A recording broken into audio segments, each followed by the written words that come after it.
Rewari SP दीपक सारण का नशा तस्करों को अल्टीमेटम, कहा किसी भी सूरत में नहीं बख्शे जाएंगे नशा तस्कर। नशा तस्करों को छोड़ना पड़ेगा हिंदुस्तान।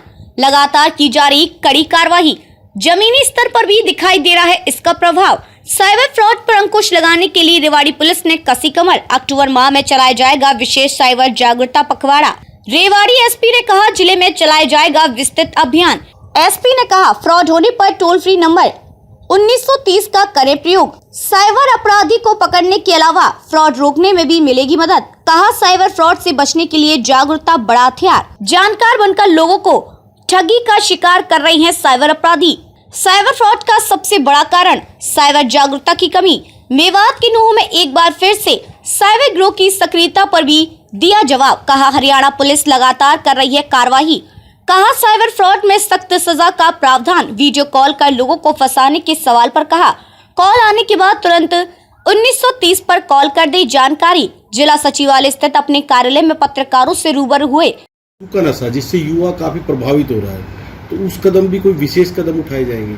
देखिए, हमने यहाँ पर एएनसी सेल का भी गठन किया हुआ है और सख्त कार्रवाई की जा रही है। जो नशा बेच रहे हैं उसके खिलाफ न केवल जागरूकता बल्कि में जो नशा बेच रहे हैं उनके खिलाफ पिट एनडीपीएस एक्ट के तहत भी कार्रवाई की जा रही है। उसके अलावा हमने इस साल काफ़ी बढ़ चढ़कर नशा तस्करों के खिलाफ कार्रवाई की है और उनके लिए चेतावनी है कि उनको बख्शा किसी भी सूरत में नहीं जाएगा और उनको हिंदुस्तान छोड़ के जाना पड़ेगा। सर, एक शहर की कंप्यूटर मार्केट है, मॉडल टाउन, तमाम सबसे व्यस्त इलाका है। वहाँ पर शाम होते ही शराब के चारों तरफ कहीं ना कहीं आता सा बन जाता है। आपके पास भी शिकायत पहुंची, पुलिस आज तक वहाँ पर नहीं पहुंच पाई, आखिर कारण क्या रहता है? वहाँ पर एफआईआर की गई हैं। जो मेरे पास शिकायत आई थी उससे पहले भी एफआईआर हुई हैं, उसके बाद भी एफआईआर की गई हैं और इसके बारे में वहाँ पर स्पेसिफिक बीट ड्यूटीज भी लगा दी गई हैं। इसके अंदर बहुत सी बार ये होता है कि कंप्लेनेंट मेल कर देता है, उसकी अमाउंट इतनी नहीं होती कि वो थाने या चौकी में आए, लेकिन हम उनके ऊपर भी जांच करते हैं। जांच करके उनके ऊपर जो कार्रवाई बनती है, कानूनी कार्रवाई, वो भी करते हैं। और जहाँ पर हमारे पास कंप्लेनेंट पूरा सहयोग करता है उनके अंदर हम एफआईआर भी रजिस्टर करते हैं और उसके अंदर अपराधियों को भी पकड़ते हैं। आप कह रहे हैं कि शिक्षा की कमी के कारण हो रहे हैं। 98% मामले साइबर क्राइम में जो एजुकेटेड लोग हैं उनके साथ हो रहे हैं। नहीं, मैं शिक्षा की कमी जनता में नहीं, मैं साइबर क्राइम के प्रति अज्ञानता के लिए कह रहा हूँ। सर, ऐसा क्या करें लोग? कुछ ऐसी चीज़ें जैसे आपके लोग तमाम मसले आते रहते हैं कि बच सके, क्योंकि आम से खास सांसद तक को इस तरह की कॉल्स आती है। क्या कानून में कोई ढील है, कार्रवाई ठोस नहीं हो पाती जिसके चलते उनके हौसले लगातार फिर बढ़ जाते हैं?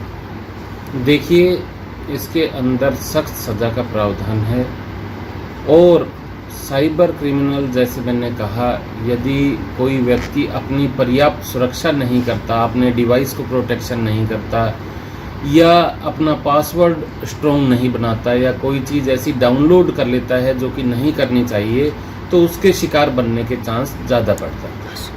सर, आजकल कॉल्स आती है भी। एक भिवानी के सांसद को भी कॉल आई थी, इसमें नग्न अवस्था में कुछ एकदम कॉल होती है, उसके लिए क्या करें? क्योंकि कई बार कॉल रिसीव कर लेता है, फिर उसे लगातार उसको फंसाया जाता है, उसके पैसे वसूले जाते हैं। यदि कोई भी ऐसी कॉल किसी भी व्यक्ति के पास आए तो तुरंत उसके बारे में 1930 पे कॉल करें। आप तुरंत आओ, ये करो, वो करो, बरगला के और उससे, या फिर हम एयरपोर्ट पे रुके हुए हैं, दोस्त बन के आएगा, एयरपोर्ट पे रुके हैं। ये नए नए तरीके हैं। अब जैसे IoT मैं आपको बता देता हूँ, internet of things. Internet of things जैसे आप ऐसे ही जो आपके घर में सारी आपकी घड़ी भी, जो भी चीज़ है, सुरक्षा के आपने क्या उपाय किए? आप फ्री वाईफाई यूज़ करते हैं कहीं पे घर में और कहीं ना कहीं आपकी सिक्योरिटी कंप्रोमाइज़ होती है। जब आप एक्सेस देते हैं उसको, फ्री वाईफाई का पासवर्ड उसके अंदर लगाते हैं, उस टाइम साइबर सुरक्षा जागरूकता माह के रूप में मनाया जाएगा, जिसके तहत कि जो ये साइबर फ्रॉड हो रहे हैं, जिनकी संख्या में निरंतर इजाफा हो रहा है, उसके बारे में आम जन को जागरूक किया जा सके कि वो इन फ्रॉडों से किस प्रकार से बच सकते हैं तथा ये फ्रॉड किस किस प्रकार के होते हैं, किस प्रकार से अपने भ्रम जाल में जो फ्रॉडस्टर हैं वो एक आम आदमी को फंसाते हैं और उससे बचाव के क्या क्या उपाय हैं, इसके बारे में हम विस्तृत एक्टिविटीज़ करेंगे, जिसके अंदर की हम नुक्कड़ नाटक से लेके और क्विज सेशन स्कूल कॉलेजेस में या जो हमारी मार्केट्स हैं, शॉपिंग मॉल है, वहाँ पे जाके लोगों को जागरूक करना। इसके अलावा इसके अंदर हम पैम्फलेट भी जारी कराएंगे, नए पैम्फलेट, जिसके अंदर कि किस किस प्रकार के फ्रॉड हो रहे हैं व उनसे बचाव के तरीके। साथ ही सबसे ज़रूरी है एक हमारा टोल फ्री नंबर है, साइबर क्राइम अगर किसी के साथ घटित हो जाए तो 1930, उस 1930 नंबर की हम लोगों के लिए, सभी लोगों के लिए जागरूकता फैलाएं और उसका लाभ ये होगा कि यदि किसी के साथ कोई फ्रॉड हो जाता है तो ना केवल फ्रॉडस्टर को पकड़ने में और उसकी कंप्लेंट को रजिस्टर करने में आसानी होगी, बल्कि में जो उसके साथ यदि उसको वित्तीय हानि हुई है तो उस वित्तीय हानि को भी एक हद तक रोका जा सकता है।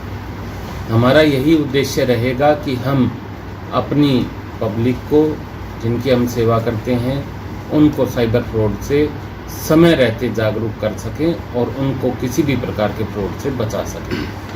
सर, जैसा कि आपने भी बताया कि जागरूकता के लिए तमाम चीज़ें हो रही है, किस तरह से तमाम प्रयास किए जाते हैं, बावजूद इसके रुक क्यों नहीं पाता है? नेक्सस लगातार काम कर रहा है। इसके अंदर क्या है, आज का युग जो है तकनीकी युग है। तकनीकी युग में हर एक चीज़ कंप्यूटर एवं मोबाइल के जरिए होती है और लोगों में शिक्षा का अभाव है, इस बारे में जानकारी का अभाव है कि साइबर क्राइम कैसे होता है। कई बार साइबर क्राइम करने वाला आपका जानकार बन के फ़ोन करता है, या आपको कोई अननोन लिंक आता है, या आपको कोई इस प्रकार का मैसेज आता है जिसको आप क्लिक कर देते हैं, जिसको कि कई ऐप आती हैं जिनको आप डाउनलोड कर लेते हैं, उससे आपका सारा डेटा लीक आउट हो जाता है और उसका फ़ायदा साइबर क्रिमिनल उठाते हैं। सर, अभी नू में कुछ दिन पहले एक बड़ी कार्रवाई हुई, बावजूद इसके नेक्सस दोबारा काम करने लगा। क्या पुलिस के बस के बाहर की बात हो गई है? क्योंकि एक नेक्सस तोड़ा जाता है, दोबारा फिर एक्टिव हो जाता है, कहीं ना कहीं कमी दिख रही है उसमें। देखिए, पुलिस ने पहले भी इनके गिरोह को नेस्तनाबूद किया है और आगे भी इस प्रकार की ठोस कार्रवाई चलती रहेंगी। ये पखवाड़ा जो हमारा है, ये आम जन को जागरूक करने के लिए, हमारी जो इनके खिलाफ जो भी इस प्रकार के साइबर क्राइम करते हैं, इनके खिलाफ जो हमारी कार्रवाई है, सख्त कार्रवाई, वो अनवरत जारी रहेगी। सर, 100 से 200 कंप्लेंट आती है। रेवाड़ी एसपी दीपक साहरण।